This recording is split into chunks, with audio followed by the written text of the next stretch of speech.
Hey, Jay Squarepegs. Honestly, you don't look like you're squared. You look more like just a regular human being. But yeah, how are things on your side of the woods? Doing really well. I'm a little more round than I am square, I will admit that, but it's more of a state of mind being square than anything. It's always good to be able to see you again, because I know it's been Thank you. a hot minute since we actually had a little bit of a conversation, but when I was at Korg's, you were a special guest at that event. Ever Yes. since coming back from that, how was your experience with Korg's? Because I know that it was not very long that we got to talk about that. Yeah, it was really incredible. I went into that show with zero expectations. I didn't know what to think about it. I had heard about Korgs, and my friend John had told me that it was a good show, but it wasn't something I'd had any kind of experience or opportunity to really think about it because I had Midwest Gaming Classic the week before and turned around right away and went to Korgs. And it was an incredible experience. It was the first time I'd ever been a guest at a show, which was amazing. I got to do my very first panel. Other than I think the heat in the building itself, the show was great. Getting to meet Jared and Eric from Retro Gaming Pandemic, meeting Retro Wolf, being able to hang out with John Riggs, meeting Mr. Rightway for the first time, meeting you. It was great. It was an absolutely fantastic show. Yeah, that's the other thing that when I was talking with people in the podcast before, that I tried to be able to get around to just talking with everybody else that was there, because I know that Eric and Jared, I was able to not only be a part of one of their episodes, which you were also in the same episode as well. But the thing with that is, I was just so busy for like 6 to 7 hours straight at the booth, and it was like anytime there was like a period where I could just walk around, I was maybe out of the booth for like 2 minutes, and then I get a text from family saying, somebody was asking a question about an item and didn't have a price sticker, and it's like, crap, I gotta go back. Aside from that, like, what was the other thing during the convention time that you were excited to be able to experience? Honestly, the best part of any convention is the stuff that happens outside of the convention. Mm-hmm. And for me, the night before the show, we met up with Jared and Eric and Retro Wolf and a couple of other people, and we went to Planks, which is a pizza place in Columbus with them, and then we ended up Mm-hmm. going downtown and going to 16-Bit Bar and Dirty Frank's and being able to just hang out with people and get to know the people behind the YouTube channel is, Mm-hmm. is always awesome, because it's easy to get on camera and be loud and be big and be crazy and it's different when the cameras are off and you're just able to kind of unplug a little bit and talk shop and just kind of kick ideas around and be able to get to know the person behind the camera. I think that was probably my favorite part. But at the show itself, um I mean, I don't want to brag or anything, but I did get a copy of Mega Man 64 from a pretty awesome booth. Oh, um nice. yeah, which was you. Oh, So really? yeah, I grabbed it from you. Like you had the best price on it. It was the best condition cartridge that I saw, and it was serendipity. I ended up grabbing that and I think a couple of Sega CD games from you. So being able to we had talked on Twitter a little bit beforehand, and being able to just chat with you, but you were hopping the whole time. I mean, the show was just slammed, which I did not expect. Yeah, I was And not expecting it either. to see the booths as busy as they were was great for me to see, just because 2 years of a pandemic with nothing happening, getting to go back to a show and actually see people be able to get back to something normal was pretty cool. Yeah, and that was the thing. Like you mentioned about the Mega Man Legends or Mega Man 64, and that's the thing when it comes to a convention. And anybody who is a vendor will understand this. When you go in there with like a lot of inventory, it's so hard to keep up with who buys what until they bring it up like how you just did. And Yep. since you basically mentioned about that as far as pricing, what do you attracts you as far as like prices when it comes to an item? Is it mostly condition, or is it just because of the fact of it was the cheapest deal that was at the event during that time? Well, I mean, the low price always is going to trump anything for me, Hmm. like because I'm cheap. I admit it. Like as long as the thing plays fine, I don't really care what the cartridge looks like. But if I can couple a good deal with a good looking item, I'm willing to pay more for the good looking item if it's going to be within a ballpark of what the lower priced item is. Um, like there, I ended up picking up Sonic CD when I was there, and Sonic CD was the one thing I wanted to get because I had just gotten a Sega CD a couple of months prior, and there were a lot of people who had it for well over $100, and I was willing to spend Oh that on it. I wow. didn't have a problem spending that. But I ended up going. It was like the last time I had gone around, and I'd kind of, like everyone does at a convention, you scout out the tables you're going to buy from before you just pull the trigger on it. Yeah. And I had kind of scouted out a couple of tables, and I was like, all right, well, that one's got the best price, but I haven't checked out this front row. Let me go take a look at it. And someone had it complete in box for $80, and it plays beautifully. I got it home and played it that night, so it's it was a nice pickup. It was a good feeling to be able to find that and save myself over $20 on what I was seeing on other people's tables. Yeah, there's a lot of times when I think there was like a booth that was in the corner of the convention that had some PC Engine and Turbo games. And there Hmm. wasn't really many people that had them for a good enough price. And I think there was, shoot, I cannot remember the name of it, but it was Sidearms for TurboGrafx. And most of the time, I've seen people try to sell that for $50 or more, and this booth had it for 40. And I didn't think much of it, but I was going to get it. But I think when I came back around, somebody already bought it, and it's just one of those things where you have to get it if it's a good enough deal. But it's understandable if you want to keep scouting around to try to get the best deal possible. Yeah, I mean, there's plenty of stuff that I just jump on right away. Like there was a booth that had my wife is a huge Zelda fan, and one of the things I wanted to grab for her was the collector's edition of Majora's Mask with the lenticular cover and the gold cartridge. Oh, And nice. there's a lot of booths that had it, and they had it for 90, $100, and that was, I was like, all right, that's fine. I'm willing to spend that. But there was one table that was kind of like that. It was off in the corner, a little bit out of the way, so not a lot of people were stopping. They were taking the quarter and going down to the next aisle instead of stopping at this booth, and they had it for $70. And I was like, yep, sold. Let's take it. I'm taking it right now. All right, well, since you mentioned about deals, I know that aside from just video game stuff, like, what type of oddball items would you actually be looking for if it wasn't just video games, consoles, or accessories? Well, I'm a GI Joe collector. GI Joe is just about my favorite thing out there. GI Joe and Star Wars are probably one and two, and the Star Wars collecting habit, I'm finally clean off of that one. But GI Joe is something that I will always love, and it's something that I look for Joes in any place I go to. I've got these are all the 6-inch ones. This is the new GI Joe Classified series that Hmm. Hasbro started releasing a couple of years ago.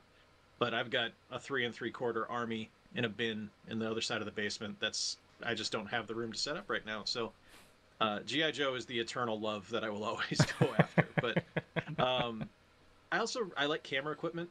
My mom was a photographer, so I've been around cameras my whole life. So I grab like lenses at estate sales and stuff like that, just because I think they're neat.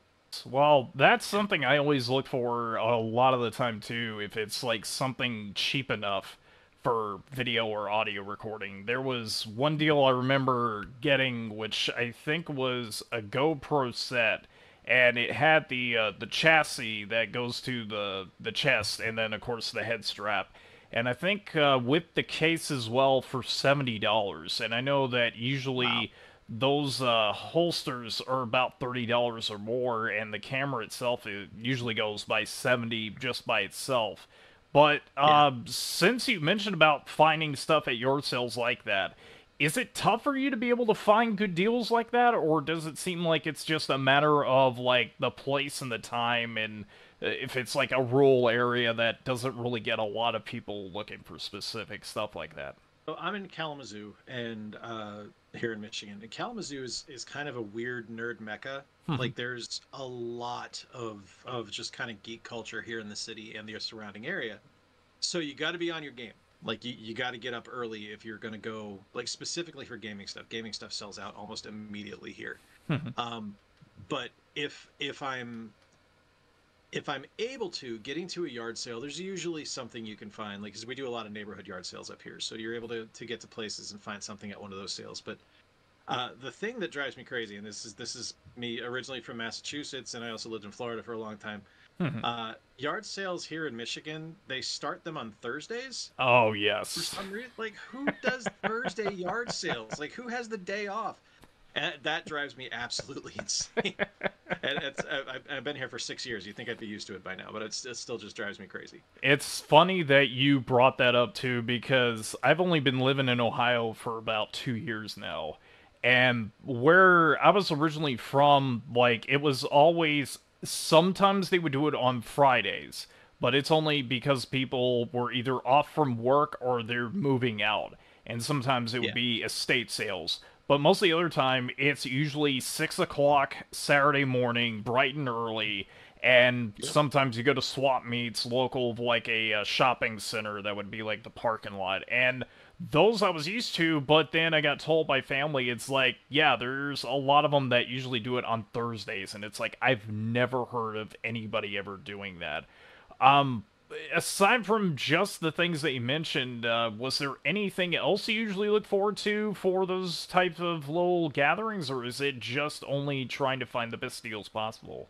Well, it's the thrill of the hunt, right? Like Hmm. it's easy to hop online and just buy something, but it's not fun. Like it's not rewarding in the slightest. But like we have a flea market here, probably about 20 miles west of us that we go to pretty regularly, and being able to just kind of dive through those booths and you get to know the people that are selling stuff, and you know which ones to go to early, and Hmm. it's the chase. It's treasure hunting, for lack of a better term, and it's that's the main reward, is being able to find something that you're looking for, or find something that you're able to plus to something else down the road, either flip it to someone else or to trade it somewhere else. um but I mean, there's just something to be said for the unexpected too. Like, Hmm. walking through a flea market or a swap meet or going to an estate sale and you know, just stopping somewhere and being like, "Holy crap! I never even knew I wanted that." And you see it, and it's just like, "Well, that's just the thing I need." Like there was an estate sale here. I want to say probably 4 or 5 years ago, and it was really neat. They had some Game Boy stuff, and I picked up a couple of Game Boy games when I was there. But the thing that I remember about it, like I couldn't tell you what Game Boy games I got, but the thing I remember the most about it was they had a cocktail shaker from the 1950s, Oh, which had wow. like all this beautiful artwork and stuff on it. And I was doing a lot of cocktail work at the time, and it was just like it was a beautiful piece, and it was a piece of art, and it was $3, something like that. It was like I can't pass something like that up. So the thrill of the chase and finding that unexpected item that just like kind of calls out to you and you don't expect to see is really rewarding. And that's the other thing I was going to ask you about, is that because of going to a flea market or a swap meet, they have a lot of vendors that have these like indoor booths, and it's a lot of time where if you want the best deals, it's always the outside vendors that usually have like the tents that are set up. Have you ever had luck before inside of the indoor vendors, or has it been one of those cases of, yeah, they do everything retail price? Everything is retail price or over. Oh, wow. Everyone, it's like the folks that have the indoor booths are the folks that think that their stuff doesn't stink. And it's like my favorite thing is like I'm a toy collector, like as you can see behind me, and like there's people and this is all over the places I've been, that will have just these awful 1990s action figures, X-Men or Star Wars, something like that, that are worth nothing. Oh, yeah. They're not worth the card they're on, and they've got them for $25. I'm like, that's like a $1 Darth Vader. I'll give you $1 for it. Like it's nothing. It's a terrible toy. And that's always the inside stuff. You go outside, it's 25 cents. It's ridiculous. It's such a weird dichotomy between those two areas. Like it's just inside is just it's highfalutin, for lack of a better term. The one story that I wanted to mention about, since we're talking about the flea market stuff, usually when I did a lot of game hunting, it was at the point where back in 2012, 2013, where it was like kind of starting to pick up around that time. And I remember one of the vendors outside had NES games, and I think a buddy of mine mentioned about it. So when I was watching over a booth that I had somebody else watch over while I was doing that, and they had a stack of NES games that I think they were selling for $3 each. And in the stack was a copy of Battletoads Double Dragon. There was Gargoyle's Quest 2, and there was Damn. it was Bigfoot. And they both had like Wow. their manuals, and it was like dock sleeve covers. And I was like, how did nobody pick this up when it's like 12 o'clock in the afternoon? So a buddy of mine got Battletoads Double Dragon. I took Gargoyle's Quest 2 because that was the one game that I was on the lookout for, aside from the Game Boy and Demon's Crest. Has there ever been, at a time when you were at a flea market or some kind of yard sale to you, that you ended up finding something that kind of rare or something obscure that is basically valuable to somebody? There was a place down in Orlando. It's no longer there. It was called I think it's called Flea World or Flea Masters. I can't Hmm. remember which. Flea World, I think. And there was a game dealer there, and the guy never knew what he had. He was just kind of he picks stuff up and he puts a flat price on stuff and sells it. Hmm. And I went in one day and he had just a stack of GameCube stuff for like $5 a piece, and it was just like, yes, please, I'll take them all. Oh, I don't wow. even know what's in here. I'm just gonna take the stack. And it was stuff. I got home and it was stuff like, uh, what's I can't remember the name of it. The one the survival horror game that messes with your head. No, I can't Oh, remember Eternal the name of it. Darkness. Yeah, Eternal Darkness. Eternal Nice. Darkness, the ultimate muscle game. Just like heavy hitters, and it was fantastic. It was all this stuff that I was just like, I made a steal. It was fantastic, and I mean, I felt bad because it was like, this guy could have made a mint on this, but I mean, even at the time when the stuff wasn't super valuable, but yeah, I mean, didn't bother me. It was for too long. Yeah, it's a lot of time that some vendors, when they put a specific price on games, that is their standard flat rate cost. And when it's people like that, I mean, those are a lot easier to deal with rather than everything is a different price and sometimes Yeah. double, triple of what it goes for on eBay or Amazon. And have you ever come across anybody that did something like that before, or has it always just been that flat rate price that you've always come across? There's definitely places that I've come across where it's pricing by convenience, I think is the best way to put it. Hmm. There's a store here in the area, and I'm not going to name names because I've gotten some good deals there, just from buying in larger quantities. But they don't put any price tags on anything. Everything starts at the price charting price. Okay. So if something happens to spike that day, because price charting is not a science, it can fluctuate all over the place. Like I had a game that spiked up to worth over $180 last week because some fool on eBay bought it for $180, Oh, wow. and now it's back down to about 30. But at that time, if I had gone in to buy that game there, they would have put it on. Well, it's $180. It's like, but it's not. Jeez. So it's it's a little bit frustrating in that regard. But it's just a matter of knowing when to strike. When to figure it out. And that, yeah, There's the. Oh, sorry, go ahead. Oh no, it's okay. There was another place here in town that used to price stuff pretty high, but they're not open anymore. So I think we know the moral of that story. Yeah, just don't go overprice on everything. And Yep. it's like you said earlier, because you bought a copy of Mega Man 64 from my booth, and at the time it's just I was doing sold listings on eBay, and hopefully this will help somebody out if they don't know what to price it at. Whenever I try to figure out what the best deal is, that I always do sold listings and usually base it on condition.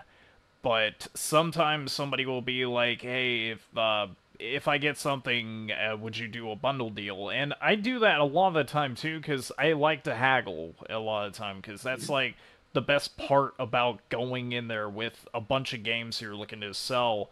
And that does also help out a lot when you're at a convention and you don't have a booth, but you still want to trade and do it with other people looking to get deals as well.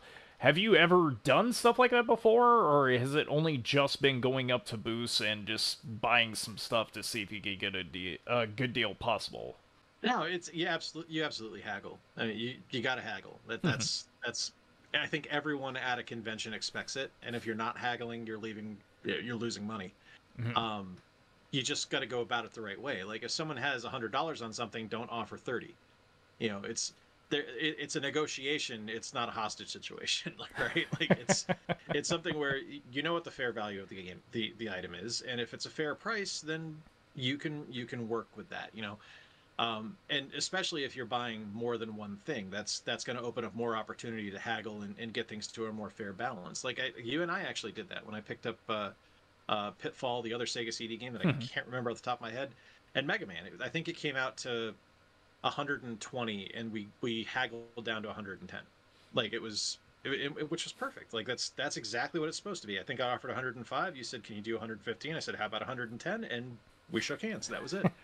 Um, and it wasn't anything where anyone's trying to screw anyone over. It's you knew what you wanted, I knew what I could afford, we met in the middle, and that was perfect. So And it helps everybody out at the same time. yeah. And if anybody who sees my booth, whenever I'm at any convention, whether it's in Ohio or somewhere in Texas, because I know I'm going to be going to Retropalooza later this year, and I know that I always try to do what I can to help people out. So it's like it's not just Jay here. He's just one of the few people that was at the convention that wanted to do any haggling, and I know how nerve-wracking that is. But anybody who comes to my booth, I always try to give them a good deal whenever I can. Yeah, absolutely. And it's like I said, don't go in expecting to be given a discount.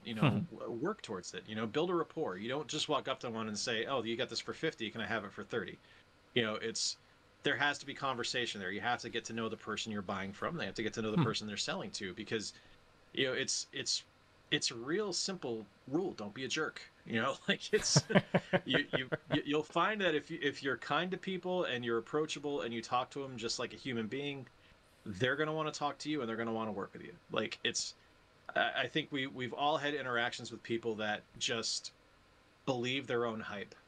Oh yes. And that's such a terrible place to start from, because it's like, I can't have a conversation with you because you clearly don't care about me. So why would I even bother talking to you? So it's just be humble, be polite, talk to the person, make sure you're showing interest in what they're selling too. Like if I can talk to you about the thing I want to get, that shows an active interest in something. Someone's going to be more apt to want to work with you on a price. And I guess the only other question to end it off for the convention part of the podcast recording: what conventions can we expect to see you at in the near future? You thinking going to Torgs by chance?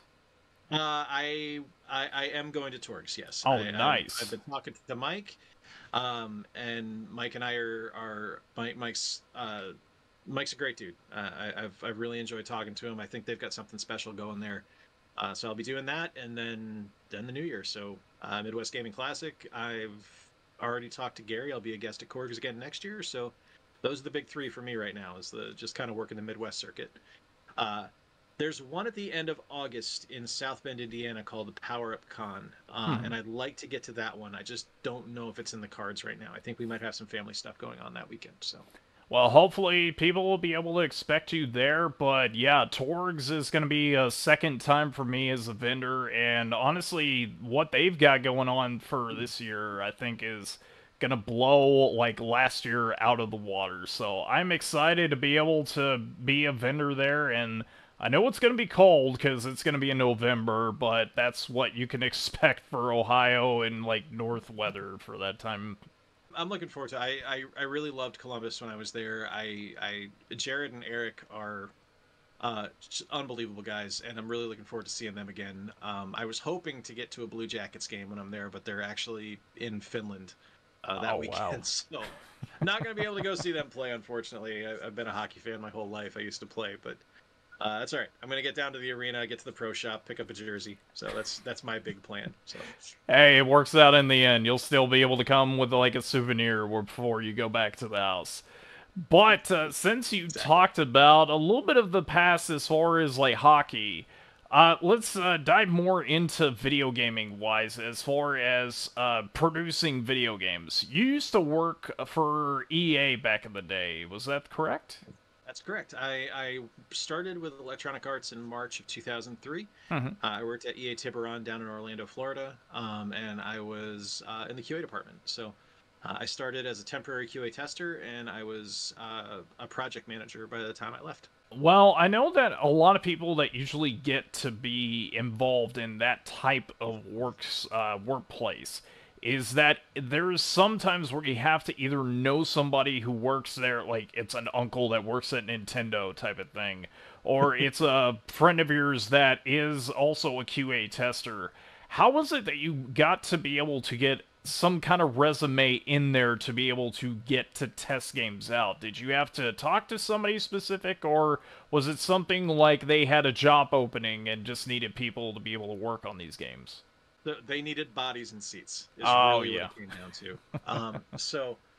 When I found out that EA was hiring, I was a telemarketer selling Scholastic books over the phone. Oh, really? And the day I sent my resume to EA, I had been yelled at by a grandmother on the phone because of Captain Underpants. So if it wasn't for Captain Underpants, I probably wouldn't have gone through with putting my resume in. But I submitted the resume. They were hiring for testers. I was well aware up front that it was a temporary job. Had zero expectations to ever turn it into a career. But I put my resume in. I got called for a phone interview the next day. I had an in-person interview the day after that, and I started the following Monday. And I'm pretty Yeah. sure that that was good enough pay to be able to pay the rent or bills or anything like that? No, no, the pay Oh. was terrible. It was. I was making. I mean, this is 2003, so grain of salt on the prices here. But I was making $8.50 an hour, Oh, um, wow. and, and it was without benefits, unforgiving work. Ooh. It was hard. It was a lot of hours. The pay, obviously, as I moved up the ladder, the pay got significantly better. But um, yeah, it was a passion job. It was something where when I was a kid, I said no matter what, one day I'm gonna make a Nintendo game. And I got to do that. So, I guess the only other thing I was gonna ask is, like, how long were you with EA during your time as a QA tester? 6 years, 6 months. Um, I left in November of 2009, right as the recession hit. Mm-hmm. I don't work there anymore. They let go of 1,400 people worldwide, Oh, wow. um, and I was given the choice to either be demoted and have to move my family. My son was 11 months old at the time, and move my family to Baton Rouge, Louisiana, uh, or I could take 7 months of severance pay and restart my life. And Mm. I chose the severance pay. At the end of the day, the game industry didn't love me as much as I loved it, but that's okay. It gave me a career. I still do software quality assurance to this day, so it's just not making games, but Yeah, that's okay. that's good. At least you're still being able to use the skills that you picked up while you were basically working with a video game company. Yep. Now, speaking of which, whenever there was time for like a big AAA release, and I believe it was the second Mass Effect, or it was the first one, I believe. And I know that some of those, when they were getting ready to be released, that companies have always had a period known as crunch time. Was there ever a time when you were with that company that you always had to do that? And if so, what was your experience like under that much type of pressure to put a game out? Yes. To answer your question briefly, yes. Every game was crunch time. Oh, wow. I worked from so the first game I really worked on was NCAA Football 2004 on the GameCube, and the crunch on that wasn't terrible, but that was circumstantial because we didn't have online for the GameCube. It was just an offline game, so we didn't have to worry about any kind of connectivity testing or anything like that. So it was a little bit more manageable that way. But there were plenty of weeks where I would do uh, over 100-hour weeks to get a game out the door. 100-hour There were weeks. Oh yeah, oh yeah. I regularly worked over 24-hour shifts the last day before a game had to go out. Holy Um, cow. the the last AAA game I worked on was Tiger Woods PGA Tour 10, and to get the Wii version out the door, myself and my lead Rob, who was under me at the time, Hmm. uh, did 32 hours Holy straight. cow. Yeah, it was horrible. It was absolutely horrible. That the job took years off my life. Like I have no doubt of that Jeez. whatsoever. Um, and that is why I don't miss it and why I wouldn't go back because of how rough the job was. I know things have gotten better. Wow. I have friends that still work in the industry and it's gotten significantly better, but yeah, it's just not something I can put myself through again. So That just sounds like the way that you just described it is there's a lot of people that have that goal of being able to make their own video game. But it seems like most of the other time, if it's like a big company like that, we always hear crunch time being the thing to push it out. And it sucks because I think that that does a lot more harm rather than just trying to push the game out. But these companies just want a product out on time, and it does, I think, harm the product overall rather than just give something out. So just that is crazy to hear of like 24 hours before a deadline. That is, I don't even know how anybody would be able to put up with that. well, because you would do it and then you get 3 weeks off. That was kind of the main thing. You'd get recovery time, but I mean, there were also people that would bounce crunch to crunch to crunch. Like during submission, they would go through the submission process on NCAA, then they would bounce over to Madden, and then they would bounce to NASCAR, and then they'd have Wow. a couple of months of low time, and then we would start ramping back up because then we'd have NFL Street or EA Game Show or something Mhm. like that. That was kind of our off-season work. Or with me, I worked with EA Chicago and EA Canada, so I would pick up Fight Night or NCAA basketball or some side work with NHL stuff like that. So Mhm. it was never a lot of downtime, and it was rough, but it was. I mean, it is what it is. It's not like it was a unique thing to EA. Everybody was going through it in the industry at the time. So Oh, well, yeah, I understand that too. And I guess the only other thing I was going to ask about it is with all that crunch time that goes into one particular project, has there ever been a time whenever you were on something and it was like close to being finished, and then EA decides to pull the plug after you guys did so much crunch work to be able to get as close to like maybe 99% completion? never in that regard. At least not at my studio. Hmm. So at Tiburon, we were heavily with sports games. So everything we had a license behind it. Everything had a contract behind it. So there wasn't a pulling the plug option for us. It was the game's coming out because we said it's going to come out. Now there were games that got canceled fairly early. Like we were doing a mini golf game for the Wii at one point, and we got into probably the second or third month of Milestone. A milestone is usually about 5 months long, Hmm. and it just feasibility wasn't there. Like it just wasn't going to produce what we needed it to produce, and it got canceled. And there were a few other games that got canceled. Like there was a NASCAR kart game that just was atrocious that we ended up canceling pretty quickly. But um, I mean, game show kind of. I guess now that I'm thinking about it, so game show was a if Game Show was released today, Game Show would be a massive hit. It was a live streaming game that was a trivia game where you would be able to log on and kind of like You Don't Know Jack does now with the Jackbox stuff. Oh, yeah, I know Um, which one. but it was all sports themed or sports related. So and we had a studio, we had hosts, DJs and stuff like that would interact with the people that were playing. And that was a ton of money invested, and it just didn't have the dividends behind it. Like no one cared at the time. In 2009, no one cared about streaming like that.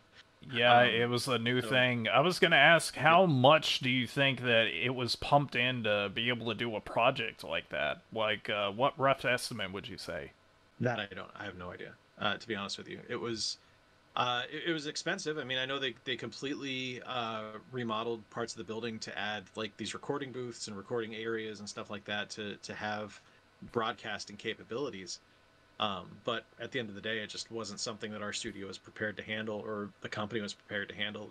They just wanted their Madden, their NCAA, and their Tiger Woods. So Yeah, this is coming from EA, which that has to be a lot of money for something like that. So that's unimaginable how much money was pumped in for stuff like that. yeah, yeah, they didn't let us QA guys know how much stuff cost. It was that was several levels above our head. Well, since we're almost done with the EA side of things, a lot of people have to ask, why did it seem like every single sports game was the exact same experience like every single year, aside from a roster update? Was it mostly because of like a time constraint, or was it because it was something that was easy to produce for the company? Because it's really hard to make a video game. Like I don't think people realize that. Like we get games and we enjoy them and we play them and then they're disposable to a lot of people. You know, they're traded in, they're forgotten about, they never play them again. Um, Video games are really damn hard to make. They're so many moving pieces. They're an incredibly complex machine. And the reason that you don't get a lot of technological leaps on sports games, except when you do generational jumps, is because you only have a year to make a game. And most good games take about 3 to 4 years to actually make from soup to nuts. So you have a year to build off of what you've already built. And that's all you really have the opportunity to do, which is why you get stuff like the truck stick in Madden being added in, because that was simple. We have analog sticks now. You flick it, you're going to hit the guy harder. Or in NHL, using those analog sticks to skate backwards or something like that. It's tweaking the engine to work how you want it to work. Because anytime you have an engine that works on a system, you don't want to mess with it too much, because if you do, that could completely destroy everything that you've already built. So you want to keep it as stable as possible while still making it compelling enough for someone to be able to purchase it. Now, I will say, when we did our generational leap from PS2 to PS3 on NASCAR, that was something where even with 2 years lead time development, we weren't able to land what we wanted to land. The first release on PS3 is a nightmare. Up till about a week before release, we were regularly having physics issues where cars would drive and just hit a piece of geometry on the track that was spiking up a little bit, and it would launch the cars into orbit. Holy cow. Um, just because the physics engine on the PS3 was so hard to maintain and so hard to figure out. It was a nightmare. It's really hard to make a game. Like that's the short answer, is it's just incredibly difficult to make a video game. So Yeah, hopefully they cleared some room up about that, because I know a lot of some of the complaints don't really understand how game development is unless you actually have worked in it behind the scenes. So I do appreciate you for revealing some information on that, because that was very interesting to be able to know about the workarounds behind all of that. I'll say this too, like every complaint that a consumer has about those games are complaints that everyone on the team was making too. They know, trust me, they get it, they understand.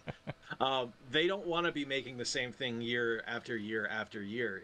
There's no creative, uh, rewarding creativity to that. It's just rinse repeat. It's everyone knows that. That's on an iterative game like that. They know, they hear you, they understand. They can't do anything about it, unfortunately, or they can't do enough about it to make it seem worthwhile. Yeah, enough time to garner at least enough of a change to be able to make it seem like it's a different product. So, yeah, Exactly. it's all of those things that you said during this recording is hopefully gonna lift a little bit of a veil off of everything, just to be able to show that it's not all like kitty cats and rainbows behind the scenes. It's just a matter of you gotta follow what the executives say and just Just get something out on time. Yep. I mean, we got free cereal. They had free cereal in the kitchens, which was cool. But it's like that's as close as you're going to get to kitty cats and rainbows making a sports game. Is you get free cereal in the mornings. That's about it. It sounds like something right up John Riggs's alley, because I know that It he's a totally really would big have fan been. of that. Okay, so we've actually recorded a pretty good chunk of that bit without talking about the YouTube side of your channel. So I think that's one for the record books for this recording. So let's finally get into it. When you started getting into making YouTube videos, what was your inspiration for wanting to get into making, pickup videos, game hunting, and going over to video game conventions?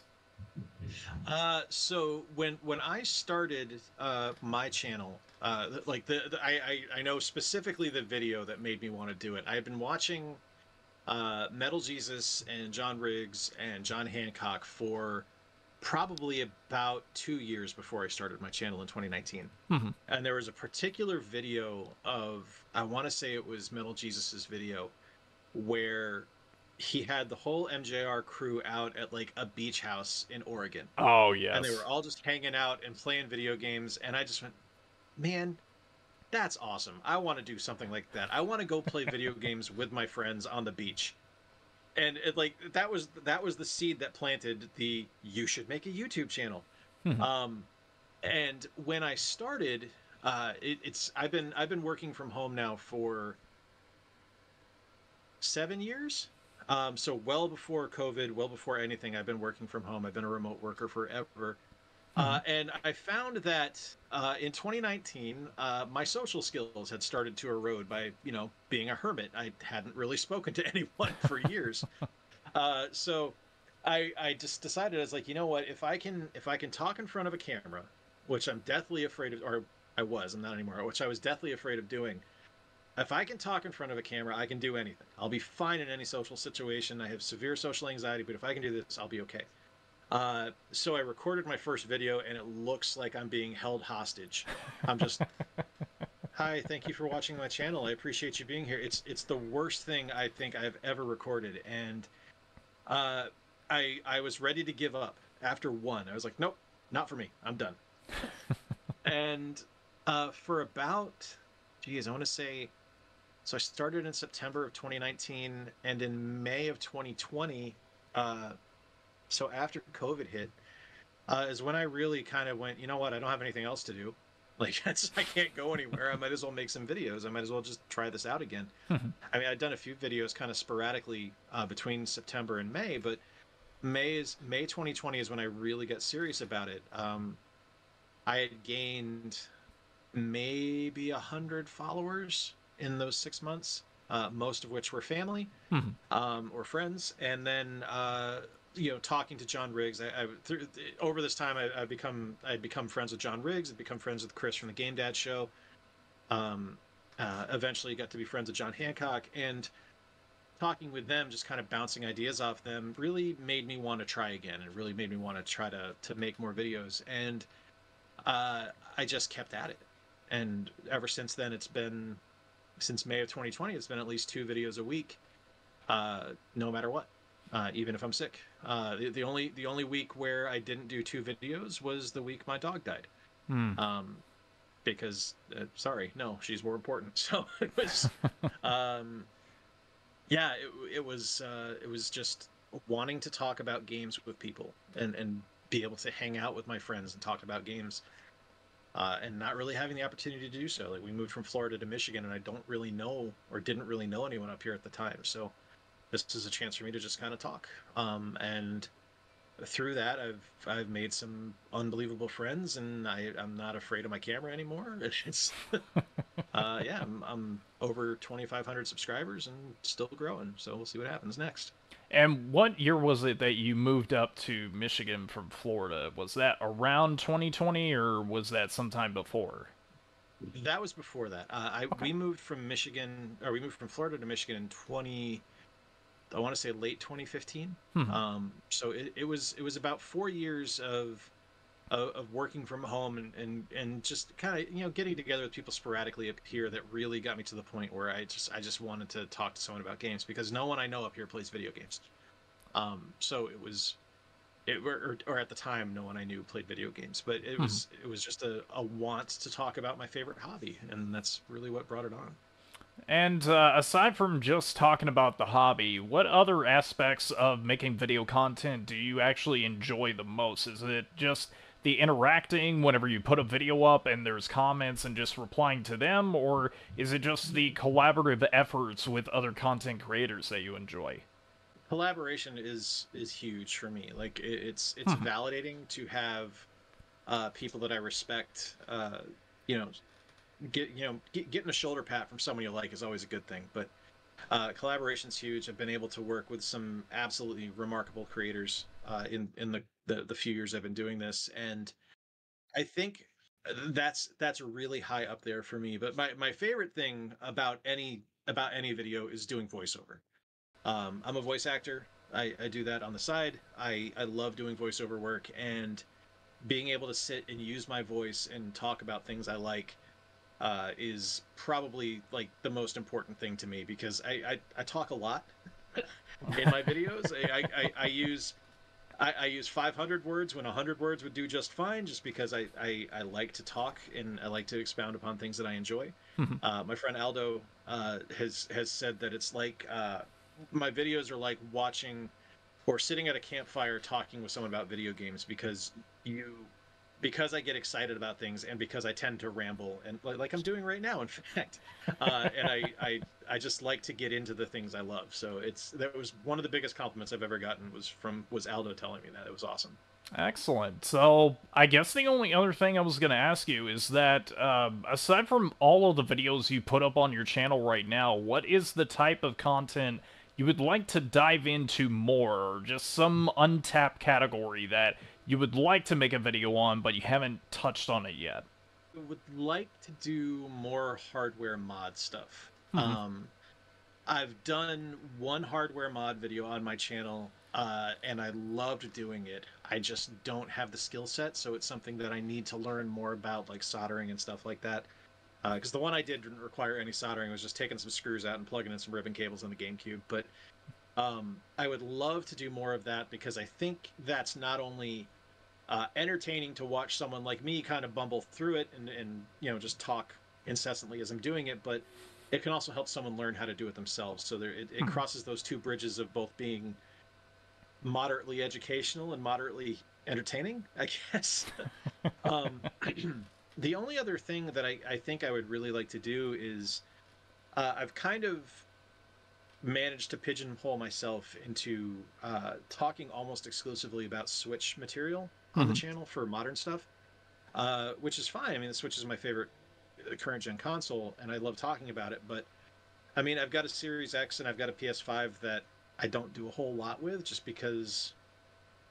I mean, the PS5 doesn't really do anything for me right now, just because I don't think there's really a ton of compelling software on it. Hmm. The Xbox more so, just because I think Game Pass is fantastic, but um, I just don't do a whole lot of content with those. So I'd like to branch out a little bit there and cover more PlayStation and Xbox stuff. But I mean, Nintendo gets the views, so that's kind of what I focus on. Yeah, I think that's what I've seen a lot with other channels, and I know beat 'em ups. That's like a good chunk of his content because I know that him and his girlfriend usually do get a bunch of like off-brand Switch accessories, and then I guess they just try them out. I haven't watched all of the videos yet, but yeah, it's like those type of videos for whatever reason, even though that the other consoles are more catered towards the more mature audiences. It seems like Nintendo still seems to get it. I guess it's just mostly more of like a nostalgia act or something like that. Well, it's nostalgia and it's Band-Aid. Like everyone refers to as a Band-Aid, an adhesive bandage is a Band-Aid. Hmm. Everyone of an older generation thinks of a video game as a Nintendo. I mean, think about what our moms always said. I'm going to take your Sega Nintendo away from you. Are you playing Nintendo? No, I'm playing Genesis. No, you're playing on your Nintendo. Turn the Nintendo off. It's that familiarity. It's that thing that people just connect to. So if someone sees Nintendo in a title or they see a Nintendo logo on a thumbnail, they're more apt to click it. Hmm. I've done stuff where I did an Xbox video probably about 6 months ago that I was positive was going to go gangbusters, was going to blow up. I took $100 and I went and started an Xbox One library with $100 Hmm. because games are so cheap for the Xbox right now. And it's like, this is going to go huge. People are going to love it. It bombed, completely bombed. Hmm. I did the same thing for the Switch a month and a half later and it blew up. Like it, that Wow. doesn't make any sense. The Xbox video is better. There's more content. There's more games. There's more options. The Switch, just people liked it more. So When you talked about Xbox, are you talking original Xbox or more like the Xbox Series S type of stuff? well, I mean, I guess it's kind of just as a brand. Like, I would like to do more Xbox content. I'd like to do more PlayStation content. So anything there, and Sega too. Like, I do a lot of Genesis content on the channel, but Hmm. I've literally done nothing with the Saturn. I've never touched a Saturn game on the channel. I have not done anything with the Master System, and I've done very little with the Dreamcast. Genesis I go to a lot just because it's kind of ubiquitous. It's everywhere, and I have a Hmm. lot of Genesis stuff. So but I would love to do more content with the other console manufacturers just because they're fun. Like it's there's so much good stuff on all those consoles. It's just I just don't take the time to do it and I need to do that more. That part I can understand about Sega Saturn being a category of video content that would probably still get some attention, but it's the hardest part to me about doing a video like that is just the prices for Saturn games are like some of the most expensive, like not like Neo Geo AES or MVS cards, but it's still like for some of the really good titles you'd be spending upwards of like 60 $70. It even goes like past that if you get the working designs titles. If Yeah. there was ever any title on that system that to me I would like to be able to cover over, I don't know, like maybe some of the fighting games that were like over in Japan. I know Street Fighter Zero 03, which a lot of people regard as the best version that was ever made for any of those consoles. And then um probably the other one would be Elevator Action 2, because I know that we never got that one here in the States, but as far as like a sequel, that is like one of the best Taito sequels that was ever published for the console. Yeah, I've not played a ton of Saturn stuff. I'm straight up like one of my resolutions at the start of the year was to get a like I had two or three gaming systems that I wanted to get this year. I wanted to get a Master System, I wanted to get a Sega CD and a 32X, and I wanted to get a Saturn. I got the Master System, I got the CD, I got the 32X, and I was gonna get the Saturn at Korg's. I almost bought it like 4 times, and it was just looking at it, and I was just like, I can't afford it. Like it's the investment on the console is one thing, and that's great. I love the console. I used to own one years ago, but I don't. I honestly don't know what happened to it. It just disappeared a lot throughout the years. But it's such an investment to buy the games because they're so expensive. It's just like I think I'm gonna let that one go for now. Maybe in a year or two I'll pick it back up. But it's just one of those things where I look at it and I go, I can't afford it. It's too much. It's too much right now. And I know that it's tough for everybody else too, because there's always that opportunity to be able to pick something up that you're always on the lookout for. And of course, Yep. everybody wants the physical version of it, but the worst part is when it is literally too much for somebody to pick up. And I know that it was not necessarily the case back before, I want to say like 2014, when everything was shooting up in price. But yeah, it's just a matter of you gotta decide if you want to spend the money or just go after something that is more obtainable for anybody to get. Yeah, and I think that's really what it's come down to for me. Like one of the things that I wanted to do, and I got this last year. Like I had told my wife, it's like one of the things I want is I want to get a jungle green N64. I've always loved the fantastic colors, but the green one was my favorite, and she ended up getting it for me for my birthday, and that was awesome because I've never owned an N64 before that. I just wasn't that interested in the console until, excuse me, until years later. And now it's a case of I can be picky. I can pick up things here and there that I want to get rather than just kind of having to go wholesale and just being like, well, I need the whole library. And that was kind of my my aha moment as a game collector was you don't need the entire library of anything. Hmm. You can just buy the things you want and be perfectly happy. Like there was a point where I was heavy into picking up NES stuff back in the early 2000s. I was just buying anything I could find NES. Hmm. Um, and I remember buying like a game I legitimately hate. I do not like Top Gun. And I remember buying it, and I was when I bought it, I was like, "Yes, I got Top Gun. I've got that's another game to add to the collection." And I Hmm. remember getting in the car and driving home. I was like, "Why are you excited about this? You hate that game." So that was kind of my moment of, all right, just pump the brakes. You don't need to buy everything. Just buy the things you're interested in. Buy the things you love, and that's really been what the focus has been since then. So That's the other thing too, is that it also helps clear room in your own collection for just a matter of space, because we've had people on here before that have always complained about, yes, they like all of these items they get, but at the same time we don't have a lot of room. And I know that Mhm. it gets at the point where if you don't play something for very long, do you tend to just get rid of it and maybe get it at a later date, or is it just a matter of, I don't know if I'm ever going to find this again for a cheap enough price? I I do have there's always the buyer's or the seller's remorse when you get rid of something. Like Hmm. there's been plenty of stuff I've gotten rid of where I look at like my PlayStation 1 library, like this right here. This is my PlayStation 1 library now, just because I don't play the console anymore. I just don't. Hmm.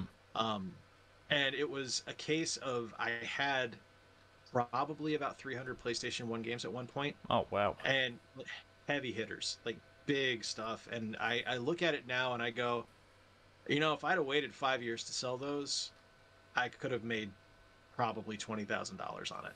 Wow. And the regret is there for that aspect, Hmm. not because I don't have them anymore.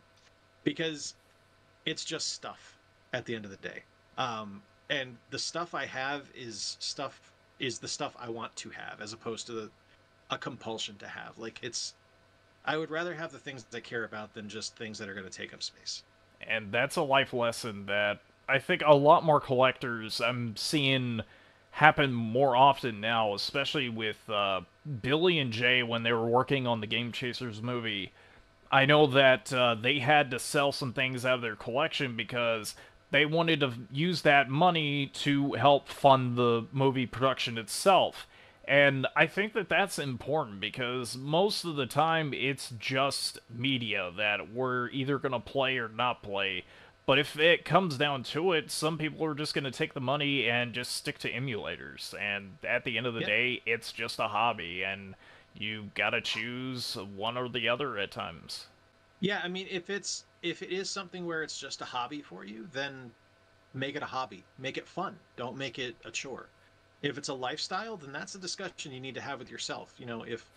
If collecting and completionism is who you are, then I don't want to crap on that, because I applaud the fact that you are able to have that commitment to do something like that. That's not something that I just don't have that inherently in me. Um, for me personally, I would rather just have a smaller collection of stuff I love. I am in awe at people that have full runs of things, like that have full collections. Like my buddy Chris, who runs the Game Dad show, is going for a complete NES, or not a complete NES, a complete North American N64 collection. I enjoy the N64. I have no use for 80% of that library. Like I can't see myself ever buying FIFA 99 on the N64. Like no need whatsoever. But for him it's a big deal, and that's cool. Like I'm excited to help him find stuff he needs as opposed to stuff that I need. You know what I mean? Because I know that's going to get him to a goal that he wants to achieve. We're pretty much getting closer to the end of the recording, but the only other thing I was gonna talk about, since it does relate to your channel, when you went to the Midwest Gaming Classic and you were presented with I have it in my notes, the Old School Gamer magazine recognized you for your content, and yeah, I think before there's the poster right there. So when you and I believe it was Game Dad that also got a poster as well, what was the expectations like Did you expect that at all, or was it just like thrown in front of you guys from out of the blue? I had no idea, none whatsoever. Like, I knew about the trading cards. I knew I was going to get the trading cards from Walter Day and be part of that set, and I thought that was super cool. Had no idea that there was anything else that went along with it. Oh wow. I found out the day, actually about an hour before we did that presentation where we got it. I found out that we were getting something. Um, and it was a lot because it was I mean, I still don't see how I had any right to be up there with people like John Riggs or Metal Jesus or John Hancock or Pat the NES Punk. Like, these are all people that I admire and look up to, and I'm lucky to call a couple of them friends, but Hmm.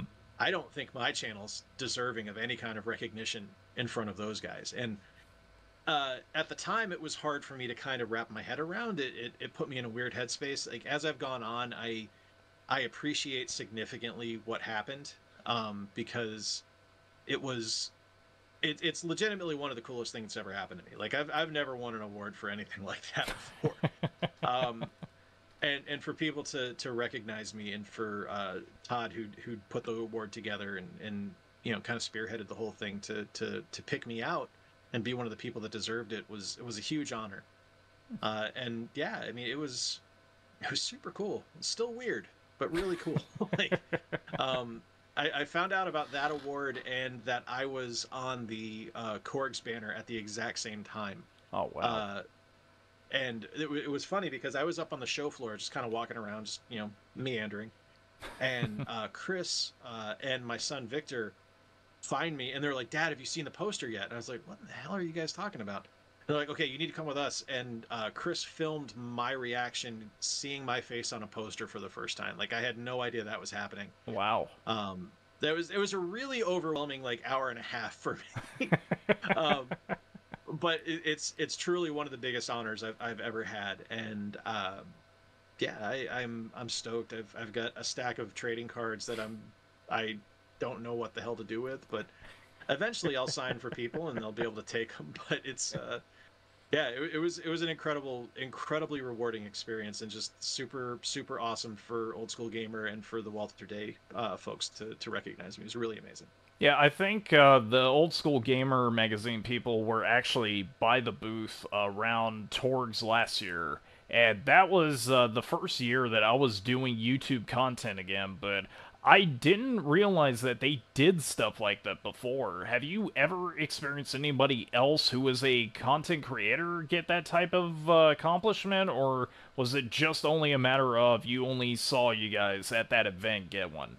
So Steve Wright, Mr. Rightway, who I knew he had gotten an award a few months beforehand at a show in Chicago, and I thought that was super cool. Like, it's like Steve puts the work in. He's always on the grind. He's always in motion trying to improve his channel. And for him to get the award, I thought was amazing. I thought it was super awesome. Um, but that was really the only person I'd seen it happen to. I mean, apparently it's happened to other folks. I just didn't. It wasn't anything that was ever kind of in my purview to experience. But um, yeah, so to get that kind of out of the blue was pretty cool. And I got it at the same time as John, as Riggs and John Hancock too. So that was awesome. Like, two of my friends getting it at the same time as me, three of them with Chris. It was really cool. That's excellent. And we always appreciate hearing stories like that because it's always a feel good moment to be able to hear anybody that you genuinely feel deserves that type of recognition as a channel like yours. And I forgot to ask, what is your subscription, like, subscriber rate at right now? Last time I checked, it was around 2,500, like 2,502, 2,503. Um, I put out a goal to get to 3,000 by September 9th. That's my official 3-year anniversary. If I don't get there, it's not a big deal. It's just a goal. But yeah, so I'm around 2,500. I'm seeing. I never expected to get over 100 subscribers. So every person that subscribes is a gift. It's just a huge blessing, and it's validation for the work, because making videos is hard. Yes, it There's is. a lot that goes into it. There's the gameplay capture, scripting, filming, editing, I mean, that's all me. I do all of it, so it's a lot of work to put in. Well, anybody watching this, get 500 people together. We need to get this man to 3,000. It's like a month away from the Thank you. time of this recording, so everybody push to 500 more subs and we'll get it to 3K. So, with that being said, we're going to get into our final topic of the entire recording, and that is for the 5 count. And for anybody new that is listening to this, 5 count is our segment that we allow the person we're interviewing to name off 5 content creators, whether they're on YouTube, Twitter, Twitch, Instagram, Snapchat, or whatever type of social media platform that's out there that they recommend that you should watch. So feel free to say who you're watching right now. All right, number one for me are retro rivals out of Canada. Scott and Jen and Dustin. Scott and Jen are a couple. Dustin is their friend. They are three of the funniest people I've ever had the absolute pleasure to talk to. Three of my favorite people. They do incredible content, incredible collection videos, fantastic reviews. Like they have some of the most detailed, in-depth and humorous reviews of any channel I've ever seen on YouTube. They're absolutely fantastic. They're an inspiration to me to keep pushing, and they're just such great people. I love them. Next, we talked about them earlier. Jared and Eric, the retro gaming pandemic. Yes. The Super Mario Brothers, great dudes, absolutely fantastic guys. We had spoken briefly on Twitter when I went down to Columbus, and they welcomed me like family. Just immediately made me feel comfortable and welcomed, and it was so cool to experience because I didn't know the guys, and I'm significantly older than they are, so to be just kind of brought in and accepted was awesome. And the talent level that those two have is so through the roof. Like they are so good.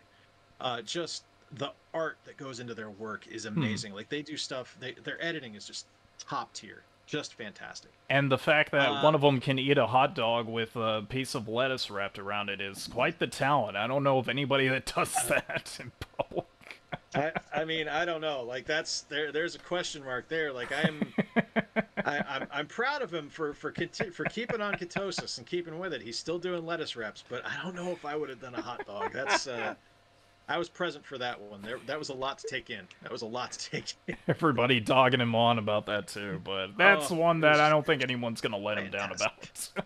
about. No, I will happily buy him a hot dog and a lettuce wrap from Dirty Frank's next year at Korg's, or this year at Torg's. I'm calling myself out. I'm doing it. It's gonna happen.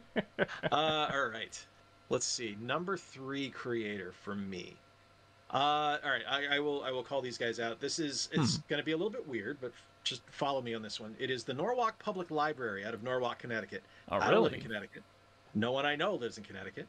But my friend Aldo, who I was talking about earlier, who told me that talking to me or hearing my videos is like being at a campfire. Aldo does the Norwalk Public Library Video Game Club. It is a live stream every Friday from 4 p.m. to 6 p.m., where it is a family-friendly stream. His voice is quite possibly the most buttery voice of anyone I've ever spoken to in my life. It is just a deep bass, smooth as silk, and he is hilarious and plays just fantastic retro content, new content all the time. And the live streams are a ton of fun. They're great. Like I said, they're family friendly. So if you want your kids to check something out like that, it's perfectly safe to do so. And it's just a great cause. Public libraries are awesome, and him being able to do that for the public library and doing video games is amazing. Let's see here. You know what? I'm gonna go over to TikTok. I've been getting some good traction over on TikTok, and there's a gentleman over there named Retro Reminiscence. Oh God, pulled on the cord there. I'm sorry about that. Small earthquake here in Michigan. I apologize. um, anyway, Retro Reminiscence over on TikTok has a fantastic collection. Does a lot of really cool gaming stuff, all retro themed. He was just at Mo Game Con. And covered that stuff there on TikTok. And TikTok is a good platform. There's some really neat creators over there doing some awesome gaming stuff. And last but not least, they are by no means small creators. But I do want to call them out here because they just gave me a shout out on a video, and I didn't even know they knew who the heck I was. So, Gaming Off the Grid are Incredible guys, tons of personality, just past 20,000 subscribers on YouTube, and their Oh, content nice. is always fun and always excellent. I love their stuff. I've been a fan of theirs for about 2 years now, and yeah, just they're absolutely worth checking out and fantastic guys. If you haven't done so, they're amazing. All right. That would be my Well, that would be my five. I'm sorry I cut you off there when you were trying to finish what you were saying, but yeah, you were able to get 5 out, and honestly, Gaming Off the Grid, I've heard their channel before, but I've never seen any of their videos. Do you have like a particular recommendation?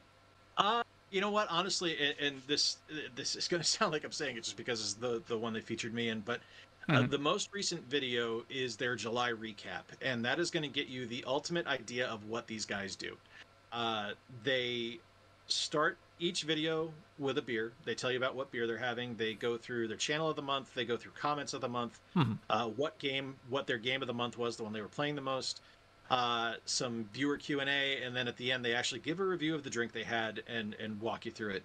You are going to get such a feel for what their personality is, that if it doesn't jive with you on that video, their stuff won't jive with you. But I would be shocked if they didn't, because they are just absolutely, absolutely hilarious. Just wonderful guys.